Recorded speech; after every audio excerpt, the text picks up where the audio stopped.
everyone, and welcome to the undisputed heavyweight champion of the world, show made for the fans by a fan. I am your host, as always, Richard Tiemann, and this is the award-winning Fan Show.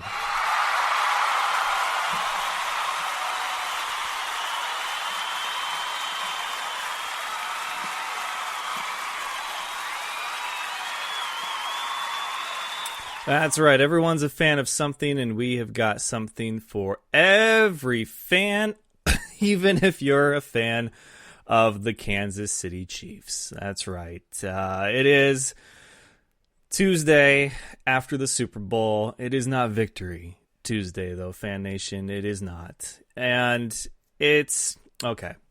I don't want to get too far into this, because there's a lot that I'm going to cover in the headlines. I mean, I wrote it all down. Look at that. Look at that. Look at that list. That list.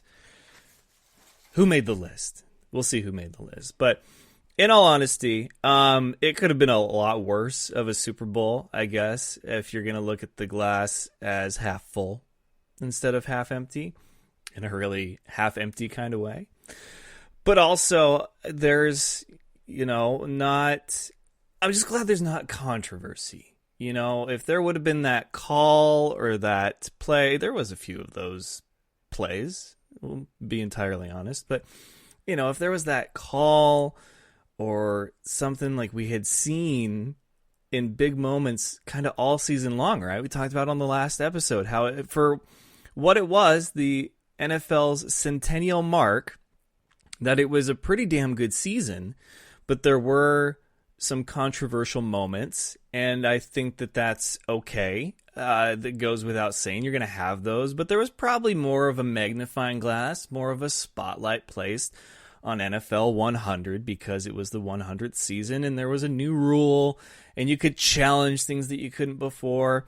So I think you have these moments in the season, and then in the playoffs, and now you're at the big game, and you're just like, is it going to be another one of those situations? And it wasn't. So, congratulations to the Kansas City Chiefs. You guys really earned the victory, and, it was an honor just to be in the Super Bowl. I mean, look, I really wanted this one for a few reasons. One, because obviously my team was in it, but two, because how cool would it have been to be the team that wins the Super Bowl for the NFL's 100th season? I mean, there's only one of those, right? There's only one champion every season, but to be the champion for their 100th season celebration, there was a lot of red carpet rolled out. There was a lot of glitz, glam, gold all over the place for this thing. So to be the champion of that season, I wanted it. I did. I wanted it really bad. I thought it would have been cool. But also just because, 49ers lost the last Super Bowl appearance, their sixth one, to the Ravens. And that's just left a sour taste in my mouth. Because hot take alert, and there's going to be a lot of those. Hot take alert, that Super Bowl, the Super Bowl between the 49ers and the Ravens, 49ers would have won that with Alex Smith. You can at me all you want. It's the God's honest truth. They would have won that with Alex Smith. But anyway, look, it was the Super Bowl. It was good. Came down to the fourth quarter, which is what you want, and there wasn't really a whole lot of controversy. So that at the end of the day, that's all you can hope for. And I am trying really hard not to be a sore loser about anything. There are some things I'd like to address in headlines, but overall, congratulations, Chiefs. You guys clearly were the better team that night, even if it was for the last 6 minutes of the game. But you got to be the better team for all 60. You can't be the better team for 54 and a half. You just can't. And yeah, there's some stuff about Shanahan, but it is what it is. So here we go. Let's get this thing rolling. Got a great episode for you tonight. The special guest really is going to be better than probably the whole first part of it. But hang in there. Bear with me. These are today's headlines.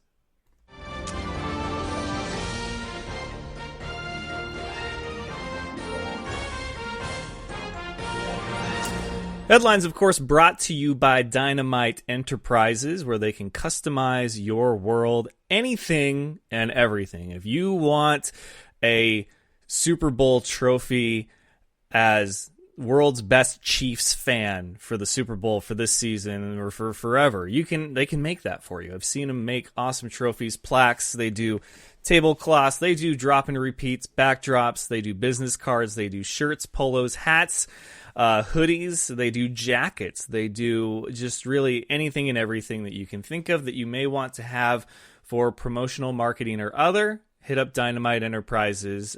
Reach out to Ethan at dynamiteenterprises.com. Follow their Instagram, Dynamite Enterprises. It's a really great way to see just all the stuff that they do. So, I think clearly the big headline, and I'm going to throw this thing up there, and I don't want to throw it up there. I really don't, just because it's painful, but I'm going to do it anyway. The Chiefs are your Super Bowl champions. That's right. You see it even in the little ticker down there. Super Bowl 54, final score, San Francisco 20, Kansas City 31. 49ers held the Super Bowl champion, the eventual Super Bowl champion, but they held the unstoppable Kansas City Chiefs offense to 10 points for the better portion of the Super Bowl, the biggest game of the year, and they held this offense that they didn't think. Somebody said you had to hold them to under 35 to win. They held them to 10 for 3 quarters, man. Yeah, this one still stings. You can't tell? It stings. It does. It still stings. But look, I don't think Pat Mahomes deserved to be the MVP. I know why he's the MVP, because the NFL, although I will stand by my statement that it is not rigged, I do not believe the NFL is rigged. They are biased as all hell. Oh my goodness. There are things about the Super Bowl that as a fan you watch and you may not notice at first, but then when you do, you're like, damn, that's a little messed up. Pat Mahomes winning the MVP is because the NFL wants Pat Mahomes to be the face of the league for the foreseeable future. And they wanted that. They needed that when Lamar Jackson and the Ravens made an early exit. The NFL and its media can't make up its mind which player they want you to like each year.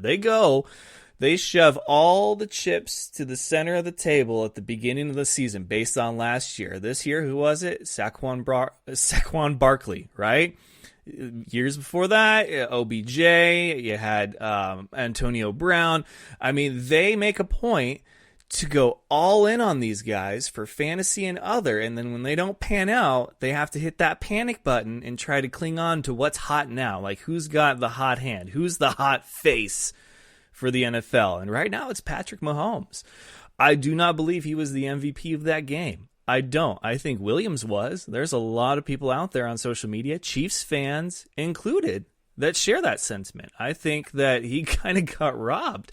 Pat Mahomes threw for a couple of touchdowns. He also threw for a couple of interceptions.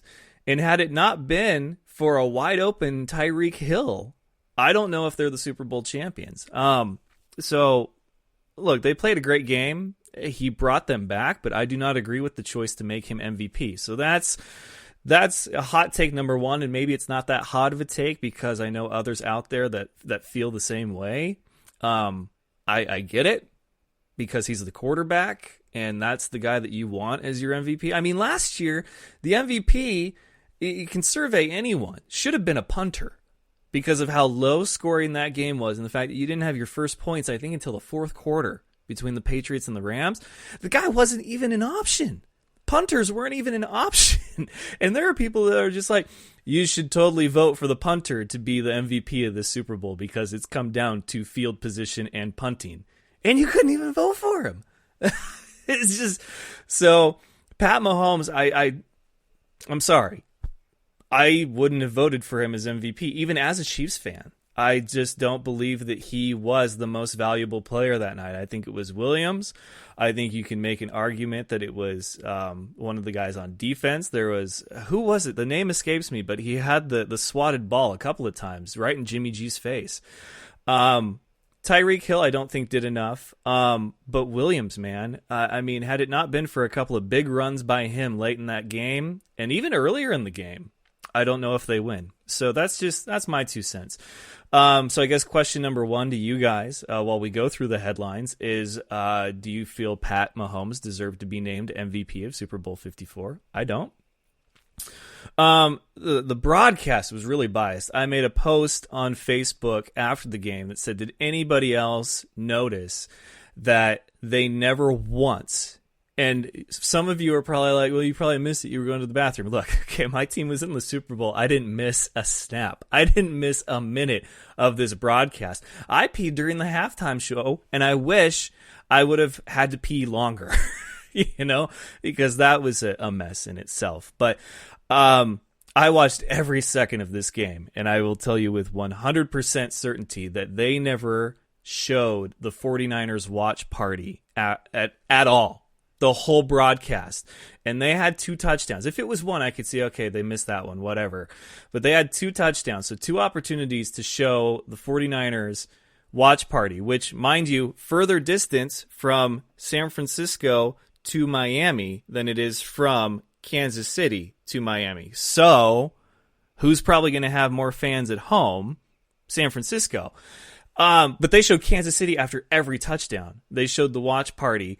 And I'm just like, really? So the biased broadcast, every chance they got to talk about Mahomes and everything else they did, and they always talked down about Shanahan and the Falcons and that Super Bowl. So that bugged me. There was some missed calls. I'm not going to say that they changed the game, but there was a helmet-to-helmet on Jimmy G that 99 times out of 100 in the NFL gets a flag, and he should have probably gotten put into concussion protocol after that. But that was a missed call. I thought the call on Kittle wasn't the wrong call. I mean, it is textbook what's in the rule book as far as OPI. I just thought it was a soft call. There's been so many plays where we've seen the guy, just kind of, not, just kind of, and they don't throw it. But they did this time, and I just thought it was soft. There's a lot of people that feel that way too, but I do. They didn't call it a few times in the regular season, but they called it then. Whatever. There was offsides call that they missed. And again, I'm talking about, it seemed like 49ers got all the penalties and the Chiefs got none. So these are the ones that they missed on the Chiefs side of things. There was an offsides that they missed. There was a holding call on that Tyreek Hill pass that they missed. But that 3rd and 15, that one stings. That one stings a lot. And then Andy Reid. Happy for him to get the Super Bowl. It really feels like he's just a different version of Mike McCarthy. McCarthy came into the league, had a great quarterback, had a great franchise, went and won a Super Bowl early, and then had a lot of winning seasons and a lot of playoff appearances, but then never did it again. If Mike McCarthy ends up going to the Super Bowl with the Cowboys and losing, it's pretty much a mirror, complete opposite structure of Andy Reid's career, because Andy Reid has been to the Super Bowl and lost to the Patriots. It happens to a lot of teams, but I think he's a good coach, and he'll probably get into the Hall of Fame now because of the Super Bowl, and maybe he would have with having as many wins as he did, but I don't think he's a great coach. He's a good coach. I do not think he is a great coach, and that's an unpopular opinion, a hot take, because here's my reasoning. Andy Reid, it took him 21 years, 2 attempts, and arguably the league's best quarterback right now and reigning MVP before Lamar Jackson to finally win the big one, okay? I say again, it took him 21 years, 2 shots, and the league's best quarterback to finally win a Super Bowl. Doug Peterson, in my mind, is a better coach than Andy Reid because he took a Chip Kelly Eagles team and took them to the Super Bowl after 2 years and won it with Nick Foles against Tom Brady. Just saying, you tell me who's the better coach between those two. And I know you've got small sample size against big sample size, but it had to be damn near impossible for Andy Reid to mismanage and lose this Super Bowl. And every other time he's had the opportunity to mismanage time, timeouts, whatever, and lose the game, be it playoffs or that other Super Bowl. This time it was damn near impossible, and they finally did it. But it took a lot for Andy Reid to do it. That's all I'm saying. Good coach, but not a great coach. Will probably be in the Hall of Fame for the same reasons that Eli will be in the Hall of Fame. Good, not great. Check out some comments now. Roberts says Super Bowl MVP always seems to be a QB award. What do you do? Adam says, yeah, they didn't really pan to San Francisco during any of the scores or turnovers. No, they didn't. And there was a watch party. Like, I saw highlights of the scores and the watch party's reaction from the 49ers' actual Facebook. They never once showed them at all during the Super Bowl. Adam also says there were a number of calls for both sides that were missed. Yes, but these ones are ones that you typically see get called. The helmet-to-helmet on Jimmy G, that's seriously, like, this is the most rare thing to see that not get called, especially with them preaching the whole safety and everything. And hello, Devin. Hello, Dredd. Hello, Adam, Michael, Ernesto. Good to see you guys. We're talking about the Chiefs right now. How there was a lot of missed calls, but I do not think that that would have really changed the outcome. But there were some missed calls for the 49ers. The broadcast was very biased, I feel. Mahomes did not deserve the MVP award, and Andy Reid is a good but not great coach. So I guess next question, Andy Reid, good coach or great coach? I'll leave it up to you guys now, because I think, in all honesty, like, the stars had to align so perfectly for Andy Reid to finally do it. And it took the 2019 MVP and the hottest quarterback in the league right now to finally do it. Like, he had Donovan McNabb. He had Mike Vick. He had a great Philadelphia Eagles offense, a really good defense, and he couldn't get it done. And with the Chiefs, he had all the pieces there, and he had Alex Smith, who I think, you call him a game manager if you want, but he was on the 49ers squad when they made 2 trips in a row to the NFC Championship game. But I just feel like it took so much for him to finally win this thing that I can't call him a great coach. Michael says, great offensive mind. No doubt. No doubt. He is a great offensive mind. But I just feel like if a guy couldn't win with these many things going right for you, I don't know what the excuse is then. There's a lot of coaches that you give them this squad, Patrick Mahomes, and just the momentum on your side the way that it was, it'd be hard for a lot of those guys to lose. I think Chip Kelly could have probably won the Super Bowl with this squad. Might be a stretch, but you get what I'm saying, right? Michael also says, great players guy, not a great coach. See, there we go. We agree. Me and one other person agree right now. Michael says, not a great coach. Good coach, not great coach. Will probably be in the Hall of Fame because of this Super Bowl now. Would he have been without it? We'll never know. He probably could have made a strong case for it, absolutely, because he is a very good coach. I just don't think he's a great coach. Doug Peterson might not end up being anything more than he was with the underdog Eagles and the Nick Foles Philly special. He might not mount to be anything, but you have to look at the Eagles team, and even though the East was a dumpster fire, they still managed to do it with a half-healthy roster and a bunch of no-names and a really inconsistent Carson Wentz. But Doug Peterson, man, now that is a great coach, okay? Like, I will die on that hill. Doug Peterson is a prime example of a great coach. Andy Reid, perfect example of a good coach. Moving on. Real quick here, let's see. Michael also asked, do I think Shanahan choked again? I don't know if I can say that he choked. What I think, though, is that for whatever reason, he feels like he has to do things differently than what they've done to get them where they're at. Because everybody I've talked to, coaches, scouts, players, they're just like, they quit doing what was working. It's like running seems like a conservative approach, correct? We can all agree that running the ball seems like a very conservative approach, and it's what everybody was saying that he should have done with Atlanta against the Patriots. Run the ball, don't throw it. And so now running the ball was actually the better choice. And I don't know if he just felt like he needed to go for the throat, though. Running the ball, Atlanta versus New England, is what you do to pretty much just drain the clock. Even if your running game's not that good, take as much time off of it.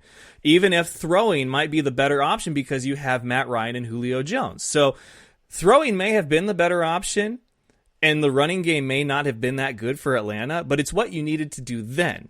For this Super Bowl, it was the complete opposite. The running game was significantly more effective than the passing game, but they chose to throw instead of run because they felt maybe they needed to just go for the throat.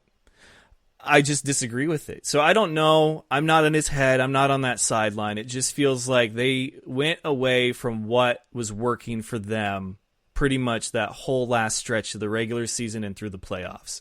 It's heartbreaking. It really is, but you damned if you do, you're damned if you don't, is what I feel like is probably going through his mind. Let's see. Do I feel like he took his foot off the gas pedal? No, that's the thing. I think he was going for the gas. I think he thought they were going to start anticipating the run, and he wanted, like, that second interception, man, I thought it was over. I was like, if they get even 3 points off this, it's done. Like, I don't care how good Pat Mahomes and the Kansas City Chiefs are at making a comeback. If you're down 13 points instead of 10, it's a very different fourth quarter. So I thought if they even got a field goal out of that it was a done deal. And that may have been speaking prematurely, but there's a lot of people that felt like it was a done deal even with a 10-point lead. And I knew it wasn't. But you get 3 points off that interception. I really feel like he was going for the kill shot there, and that's why they stopped running it. Everybody was expecting him to be Kyle Shanahan in that moment, which was run it down your throat, take all the time off the clock that you can. But maybe if it was 14 points instead of 10, he would have done that. But at 10 points and Pat Mahomes on the other side, knowing that they can come back from just about any deficit, I think he went for the throat, and he gambled and he lost. Let's see. Michael also says, how do you feel about the management at the end of the first half? It is what it is, man. Like, you see your GM up in the box saying timeout, whatever. He should have called it, but there's some guys that saying that they were at a position on the field where if you fumble it or if you lose it, then the Chiefs have a chance to get even more points going into the half. Now, they're getting the ball back anyway, the 49ers are, so I don't know what difference it would have made, but they were content with leaving it tied and not pushing their luck, maybe. Let's see. Christian says, you act like he makes the plays at the end of the day. Those other teams lost for a reason. Andy Reid is one of the best regular season coaches ever. Only 2 losing seasons and makes the playoffs almost all of the years. He just isn't a playoff coach, but if it came down to regular season only, I think he's a top. Just like if we say regular season only, I'd say Drew Brees is the great.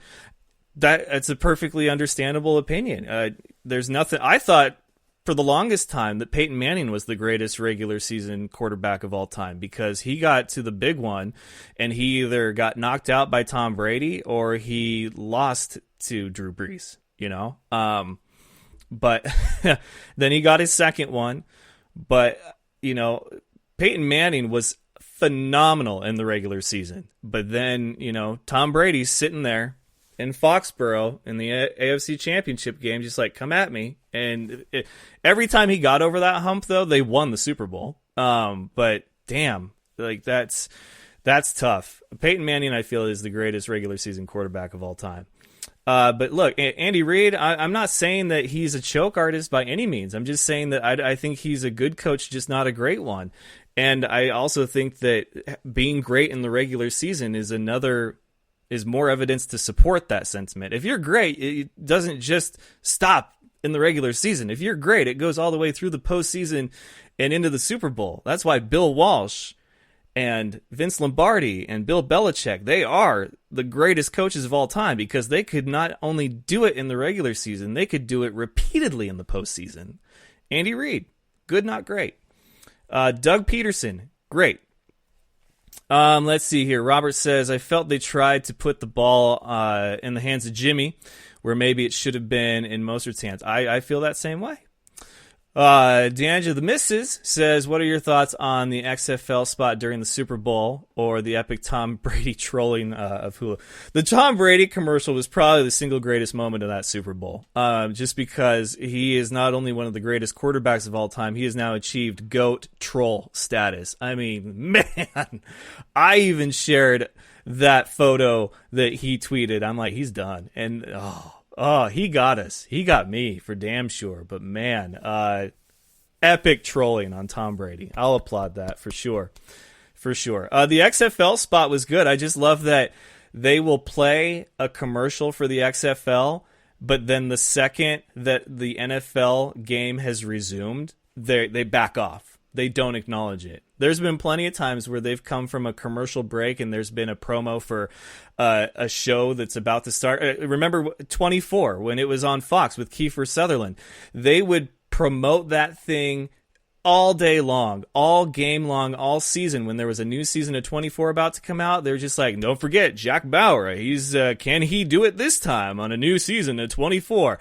When it comes to the XFL, though, it's like, we will, but we won't. You can have your commercial spot, but we're not going to say a damn thing about you. So enjoy your 30 seconds and paying millions of dollars for the spot, but we're not going to talk about you. Like, it's just, it seems like that's the relationship between the NFL and the XFL right now, is that we don't have to like you, but we have to kind of work with you. So that's where we're at.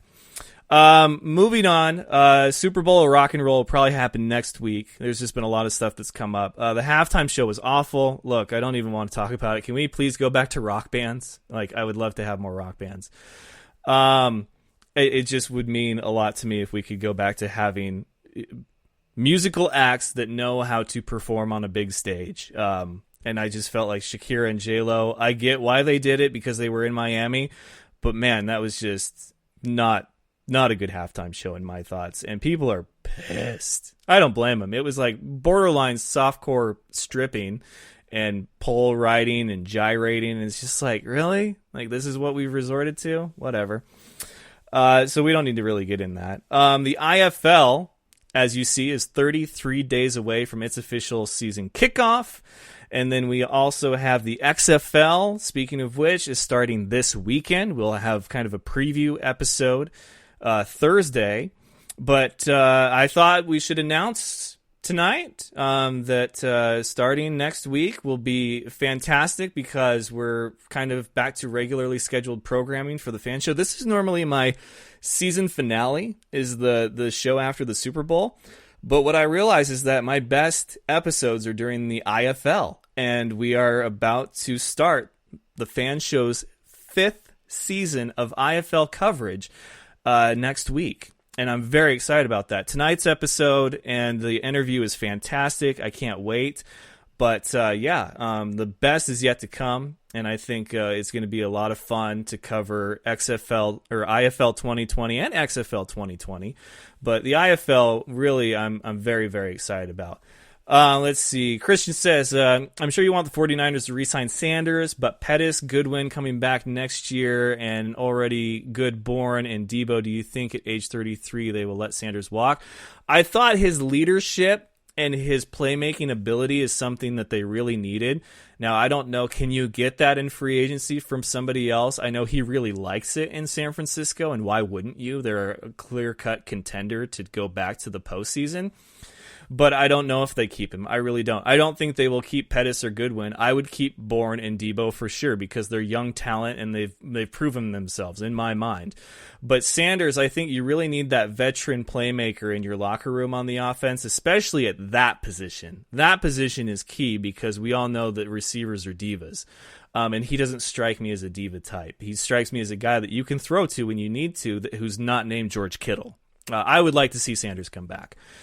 Luke, yo, good to see you, man. We were talking about your Eagles and Doug Peterson and how great of a coach he is. Christian says, I was so excited until he said Hulu has live sports. Dude, he got us all. Okay, that was great. Adam, I don't know who Ghost is, man. I can't comment on Ghost. I just know that the Foo Fighters, I don't think their phone rang. or Weird Al's. Mike says, Salty Boy, Kevin Guy is blocking all the Storm coaches on Twitter. That actually happened a while ago, but it's pretty funny. All the salt. It's going to be a really entertaining season. I will tell you that right now. So this weekend, the XFL kicks off. This episode, very special interview. I know I've talked for way longer than I expected to, but it's for good reason. It's the episode after the Super Bowl, and I wanted to share my thoughts. But Doug, what we've covered, there were missed calls. There was a biased broadcast. Mahomes, though not the MVP, the Chiefs at the end of the day still won Super Bowl 54. So congratulations, Chiefs.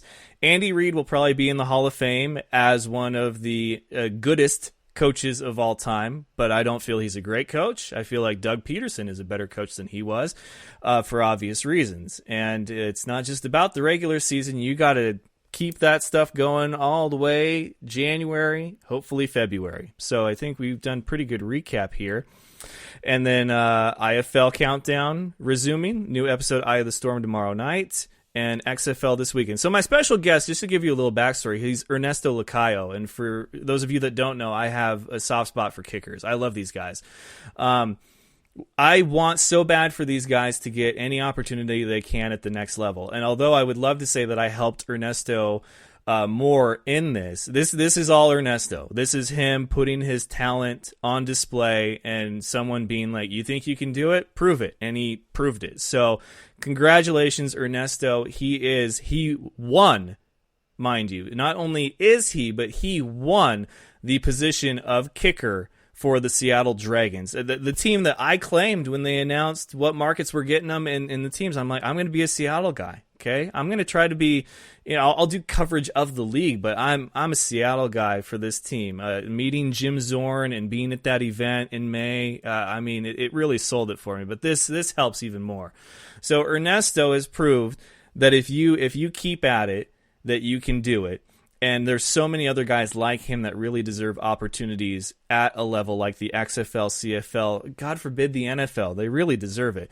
But I think what a lot of people really need to understand about why this moment is so great is because not only do kickers need love too, and a bit more respect because their job is not easy, but it's the fact that he has now opened a door, even if just cracked it open, where guys in the indoor football league now get maybe a closer look than they did before. So if he goes and he balls out at the XFL level, you bet your sweet behind scouts are going to start turning their attention to the IFL and be like, maybe there's something about this indoor game where they kick through uprights half the size of regulation uprights outdoors. Maybe. So congrats, Ernesto. Seriously, man, so happy for him. Mike says he's going with Dallas Renegades. Cool, man. I think that'll be awesome. He's a Bob Stoops guy. No problem there. Michael says, tried to buy some shirts, but they're sold out. I feel your pain there. Christian says, thought Spokane was coming back. Do you think they will last more than a season or two, unlike the Empire did? With Sam Adams having money, they hopefully will stick around. I think Spokane deserves to have a great season. They deserve to have a team. Their financial stability, things in the front office, behind the scenes, I can't comment on. I don't know. I just know that they deserve to have a team, and I hope they have a good season.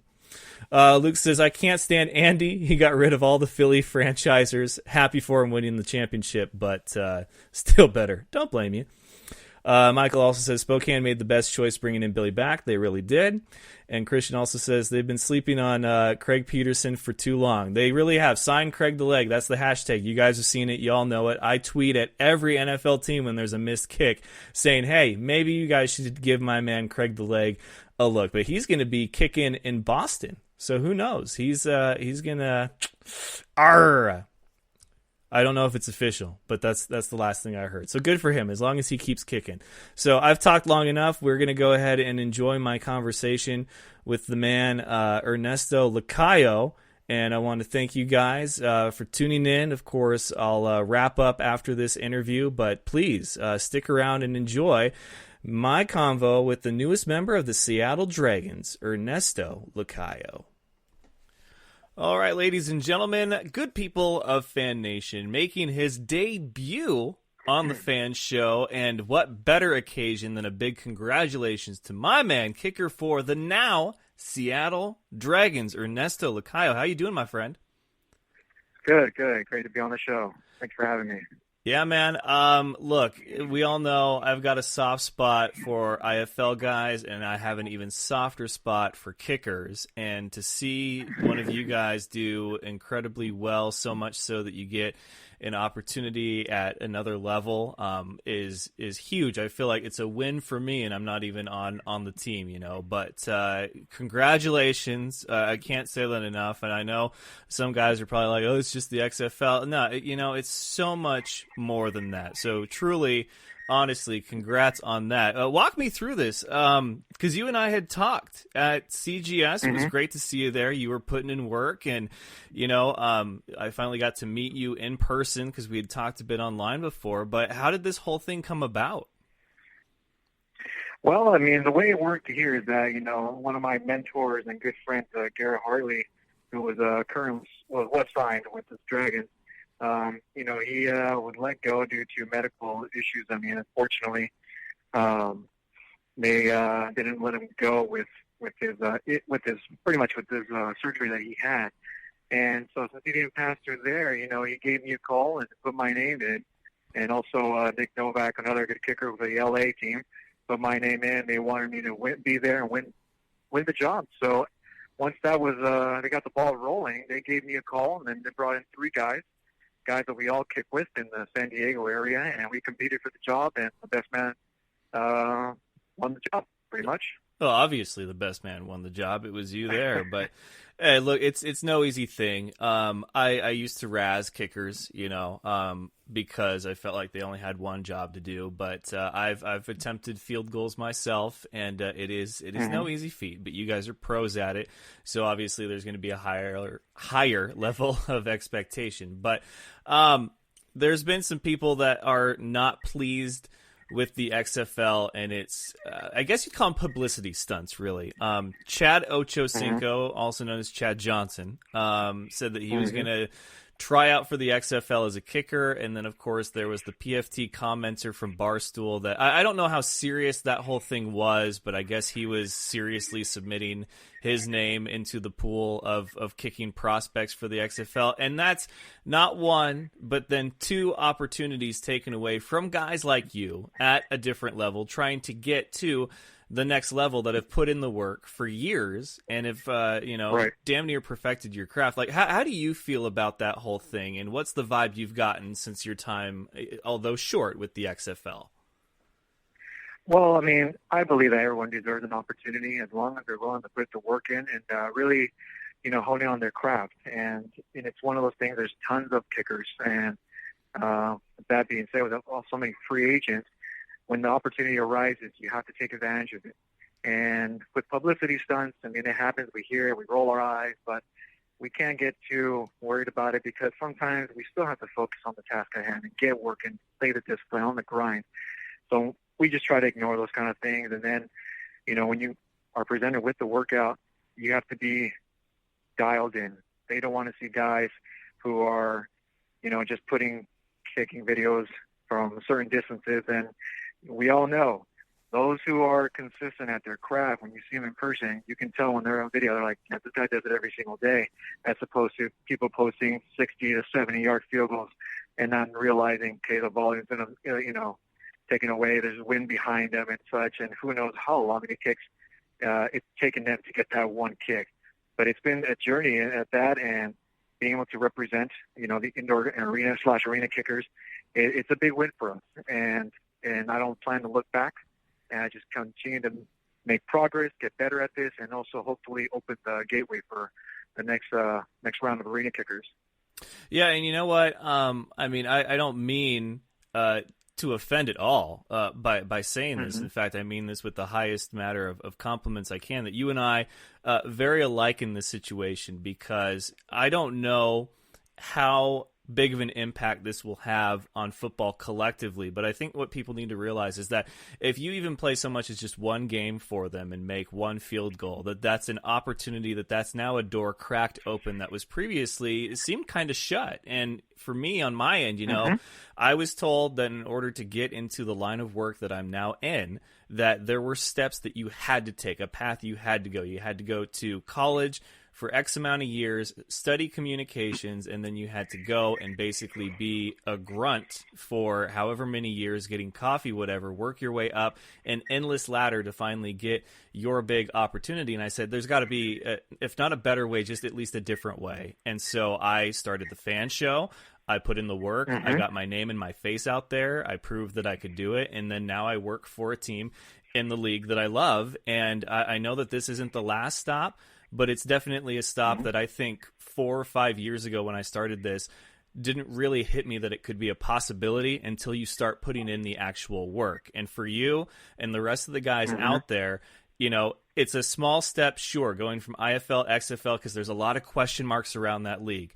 But for anyone that's been looking for a kicker, now eyes are on the IFL, especially if you do well. If you do great, man, like you have just made so many guys' hopes, more realistic now. So I think that is huge of you.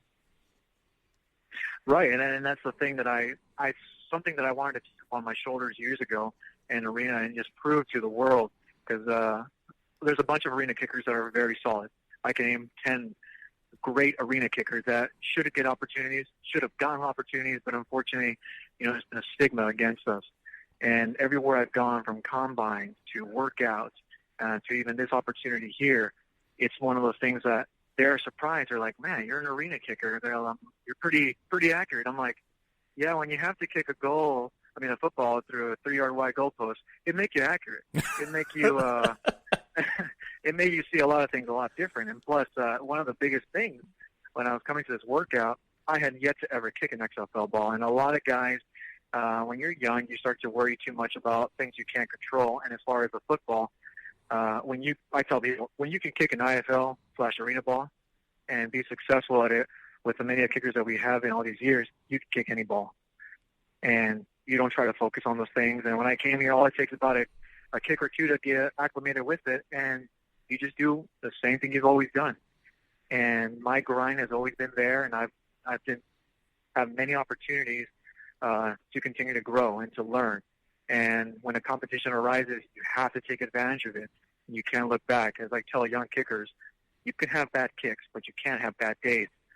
Bad kick, you can always come back from it, but bad days set you back 2 days, and that's 2 days that you lose with your competition.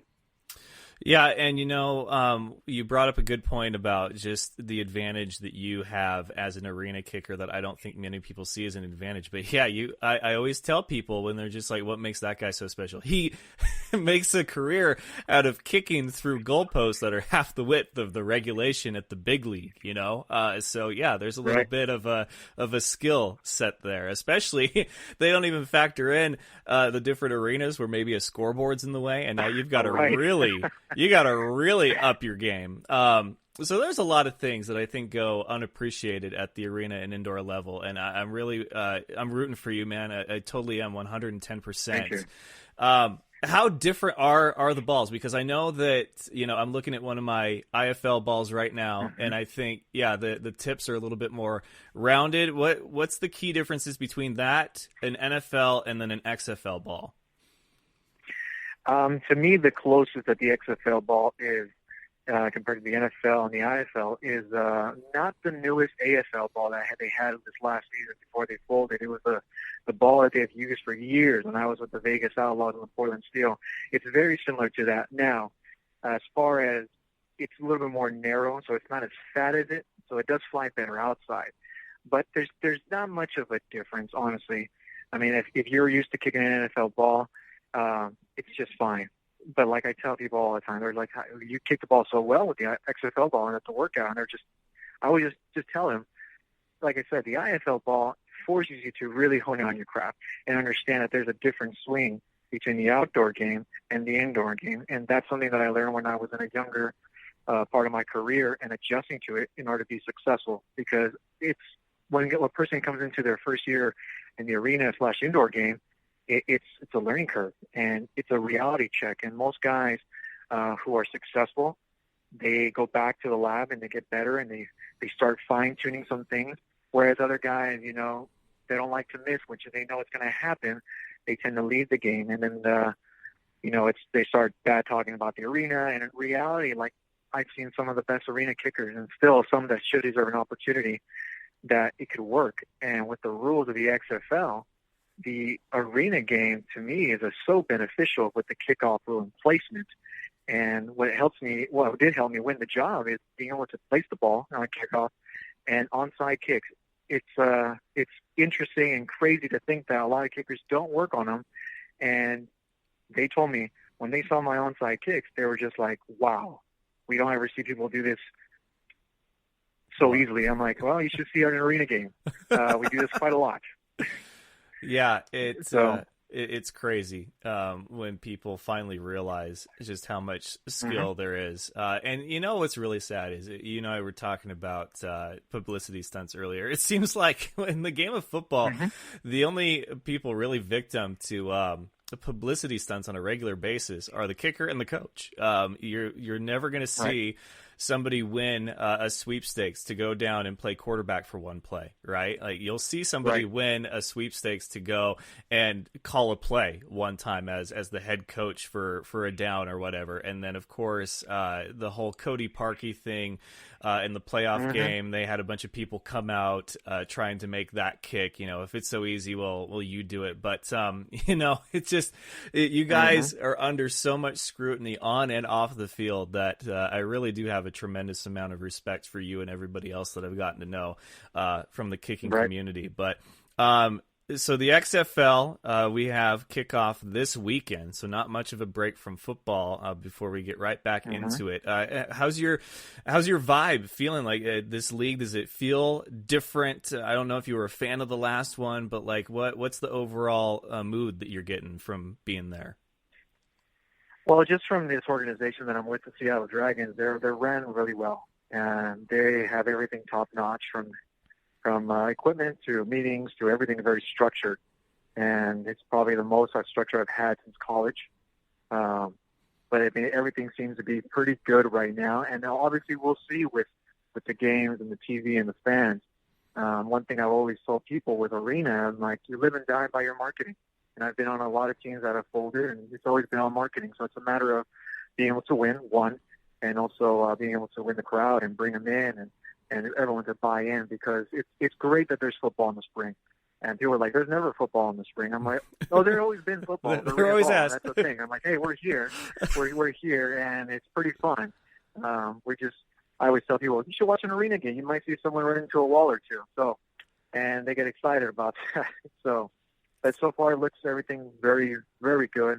And we'll see how it just pans out. I mean, I've been just fortunate to be in a good organization, and I'm getting ready, just excited for this first game. It's crazy to think it's a possibility I could be the first person to kick off the XFL season. We win the coin toss. Yeah, that gave me chills, dude. Like, don't tease me like that. But I think that, there's a lot of kickers I know, and I love them all, just like children. Do I have my favorite? Of course I do, but I love them all equally nonetheless. For you to represent indoor kickers on the XFL stage, though, I think it's really a good fit. You've always been well-spoken, and you're always willing to help the next guy. So I think your representation of the indoor game at the XFL level is going to be huge. I couldn't be more happy for you, and I submitted my credential request for the XFL, so I just hold my breath and hope now. I don't know what my IFL schedule will allow, but I'd like to at least make it to, a game or two, especially my Dragons, because they were the team that I actually got to go and check out for their media day back in May. And here you are, you're going to go kick for them. So that's too cool. Now, I know that I'm not blood, and I know that I wasn't the best man at your wedding, or we didn't grow up together, and you're going to get this request from a lot of people, but, hear me out. The kickers need love too, movement that I've been, pioneering over the last season, would be so helpful to have a XFL Seattle Dragons Ernesto Lacayo signed ball here in the studio. Just saying, just throwing it out there. I will do the best I can to get you a ball. Right now, it's I'm just getting these K balls already, but I'm pretty sure I've seen more footballs on the field than I ever have in my high school, college, and arena career in one spot. So I will do my best to get you one, and I should be able to make it happen. All right, man. Well, hey, don't forget the kickers need love too. Represent us well. Mm-hmm. I'm rooting for you, man, and thank you so much for taking the time. I don't know if you'll have much availability once the season starts, but I wanted to get you on just because we've been meaning to, and I'm just so proud of you, man, and go kill it. Well, dude, I appreciate you having me on the show. I've always been a big fan. I think it's awesome that people get a chance to take a look at a different perspective in arena. And also, having the kickers get love, too. I mean, we've always been there. Everyone loves us. We're heroes when everyone loves us. And unfortunately, people hate us when we all mess up. It comes with the position, and I'm really happy and honored to be able to represent the arena kickers. And it's only the beginning because I know there's great guys out there who are going to get opportunities. And the fact that they're playing indoor, these rules works perfectly for them. Well, he is Ernesto Lacayo, kicker for the Seattle Dragons of the XFL, from San Diego and the Strike Force to the Dragons of Seattle. Best of luck on your guys' season opener, man. I know you're going to do great. I'll be watching, and we'll check in with you along the way, okay? Sounds good. All right, man. Take care of yourself. Have a good one. And one more big thank you to Ernesto Lacayo for joining me. Man, just such a refreshing conversation to talk to him and hear the excitement in his voice, and to know that the XFL's got one of our guys, right? Like we're one step closer now. So we continue the countdown to the IFL, knowing that it can be done. He hasn't played a single snap, hasn't kicked a single ball, but this is progress, a step in the right direction. So go Ernesto Lacayo, and don't forget, guys, kickers need love too. So whether it's Cody Barber, Craig the Leg, Jordan Endries, Mike Giorgetti, Jacob Stetz, give them some love, because in all honesty, they deserve it. So I want to thank you guys again for listening. Don't forget to check us out on social media, where you can find all the content that your little fan show heart can hold. That is Instagram, Twitter, Facebook, and YouTube. We have a YouTube channel, and for links to that, you can check out Twitter at Fan Show Official. Instagram is The Fan Show, and of course Facebook, which is pretty much the home base for The Fan Show, is facebook.com/Fan Show Official. We have new episodes every Tuesday and Thursday, usually at 7 Eastern, 4 Pacific, but we fell a little behind tonight. That's okay. But it is the end of our NFL coverage until we get closer to the next season. We will, of course, be talking about the latest news as it comes for the NFL, because the offseason is a big deal. Free agency, combine, draft, all that good stuff. But starting Thursday, we will shift our full attention to the IFL and the XFL also. So we must say farewell until next season to our NFL gear and swag of choice, and we must bust out our IFL and, if you've got it, XFL stuff. So it's not official unless it's Fan Show Official, and we are officially out of here. So Fan Nation, until next time, best of luck to you and yours. Still go Niners. And remember, of course, it's all fun and games until you butt fumble. Good night, folks. Do you remember the time that Mark Sanchez ran into his own player's butt? That was funny sports. Thank you for having me on the show, man. I love the Fan Show.